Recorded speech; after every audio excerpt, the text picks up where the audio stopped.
Hello everybody, welcome back to AutoX, and with me today is perhaps one of the most hyped motorcycle launches of the year. This is the BMW R18 and it's also BMW's very first proper cruiser motorcycle. Now, a little backstory about this bike here is that it was actually launched in a concept form a few years back and it was very well received. And then BMW shocked all of us by actually announcing that this bike would be going to production. And sure enough, this bike was launched globally just a few months ago and it's been making waves throughout the industry. We finally got the bike here in India. I've had about 2 days to ride this bike, which was probably more than enough for me to come back with a pretty good conclusion about how this bike rides. Off the bat, I'm sure you guys know this bike looks absolutely beautiful. It is a fantastic looking motorcycle. It pays tribute to obviously the R5 models from yesteryear from BMW's lineup from the 30s. And of course it has a lot of modern elements because we are in 2020 after all. You know what? The design more or less is that of a low, laid out, long, hardtail cruiser motorcycle. And it looks very, very nice. Of course, the centerpiece has to be this beautiful, massive 1800cc boxer engine that's laid out horizontally. It's a masterpiece in terms of the design and the way it's been positioned into the chassis of this bike. It really looks fantastic. Overall, I think that a lot of people would like the design of this machine, but there are a few things that I don't like so much, and that has to be the exhaust looks really weird for me from the front angle. It looks too chunky and too massive in the front. A little too much chrome actually. When you're standing behind the bike, yeah, it looks a little better because it's a lot more narrower. So that fishtail exhaust, you know, it will appeal to only a few people. I don't think everyone I've spoken to didn't like that design at all. But more than 99% of this bike is absolutely perfect when it comes to design. We obviously have the R18 first edition here, which is the top of the line model, and it comes with a nice pinstripe on the fuel tank. Emblems all over the bike as well, and it's just one really good looking motorcycle. So of course this bike is completely brand new, and you might wonder why BMW is entering a segment that's actually not doing so well right now. Cruisers across the world are actually declining in sales. You can just look at Harley-Davidson as the best example for that. And you can even see Japanese manufacturers and other European manufacturers who have cruiser models. They really haven't touched or updated most of those bikes for years and years and years because the demographic of customers for these bikes are actually going down. But BMW thinks that they can attract some people who are in their late 30s or early 40s who aren't very brand conscious and do want a beautiful cruiser machine. So they are not just doing this as a marketing stunt. They are very serious about launching this bike and entering the cruiser market.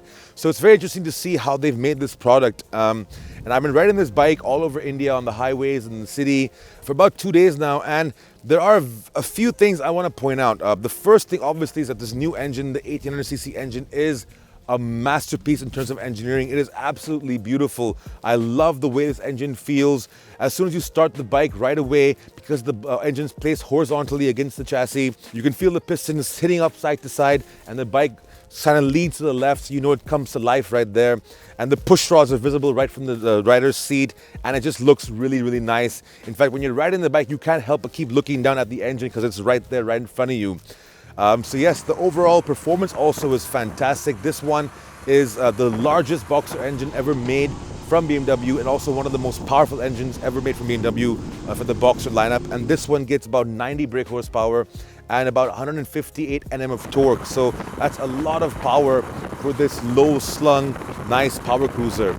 And I have to say, you know, the way the transmission is made to this engine is absolutely brilliant. When you're riding this bike, it just feels like it's got so much power and torque for you to use.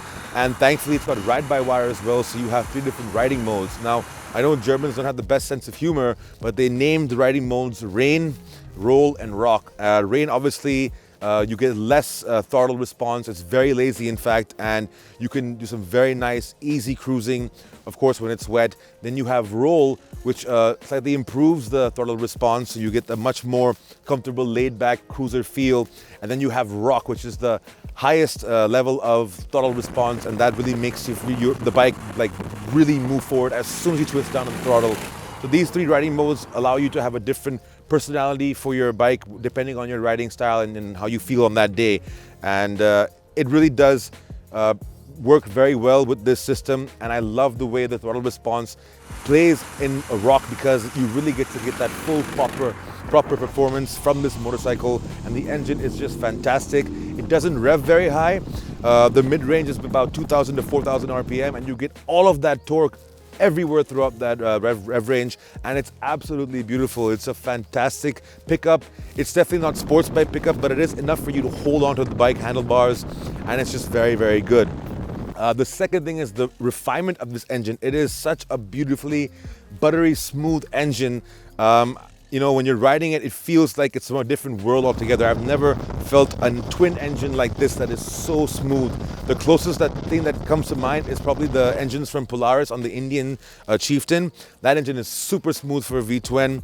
The new Harley Milwaukee engines are a little bit more rough, of course, but this engine is absolutely breathtaking on the road. And you know what? You would think that BMW would have made this a perfect cruiser machine, but even though BMW is synonymous with high quality and perfect engineering, there are a few downsides to this bike that I have come to find out about, actually. The first thing is the seating position. Now, because the engine is laid out in a horizontal manner, BMW couldn't really have a front mounted setup, because your legs could not go into the engine, of course. The big cylinder head stick out.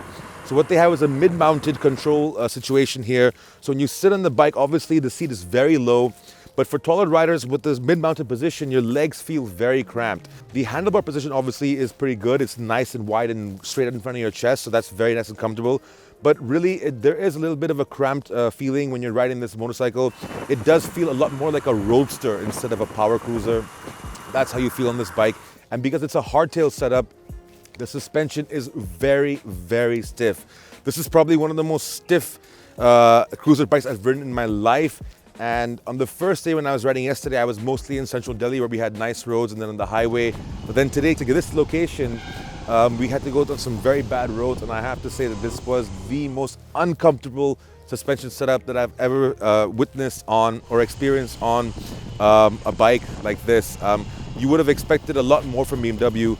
The rear only gets about 90 millimeters of suspension travel, which is absolutely ridiculous for Indian road conditions. Of course, this bike seems to have been made more for an American market, and that's why it has a suspension setup, but it really doesn't work well on Indian conditions at all. In fact, even on the highway, if you just go over a little bump at a high speed, you can find yourself flying up in the sky because, you know, it's just so stiff and the seat is so hard.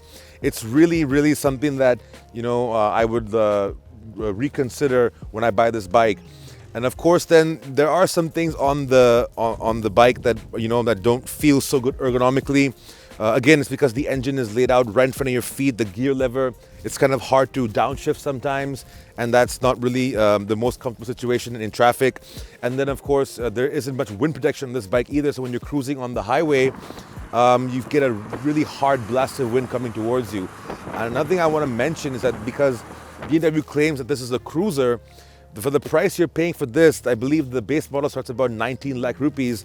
This bike does not come with cruise control, which I think is, you know, it's something that should come standard in every cruiser bike that's available today in 2020. And that's, you know, really something that I think BMW missed out on completely. And they also have this traction control system on this machine, which you can switch off with this little switch here, which I think is totally useless. I mean, I don't know anyone in their right mind who would want to turn off traction control on an 1800cc machine. You're not going to be sliding around town, that's for sure. So even if you didn't have the traction control system in the first place, I mean, it doesn't make much sense to me, to be honest, why it's there. It's just probably another feature that BMW wanted to add it on.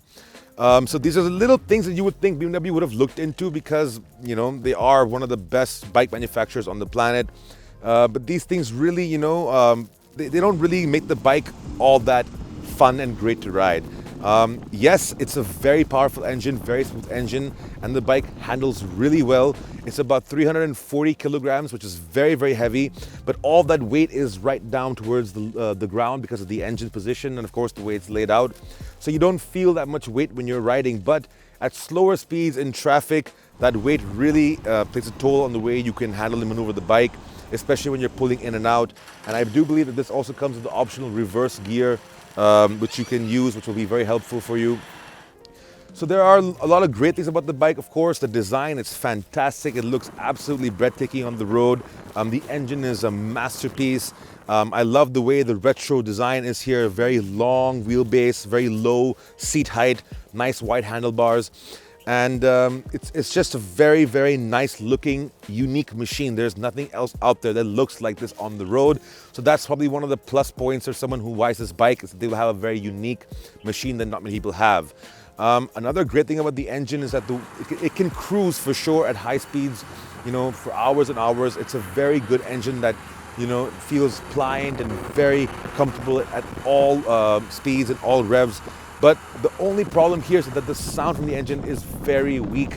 You do not feel like this is a proper twin engine. I'm sure the Euro emission norms have played a lot into that, but still this machine does not sound like a proper cruiser machine. And if you would buy this machine, I would also think that you would want to change the exhaust, because this really doesn't feel that good. You don't get that overall character of a proper, nice power cruiser.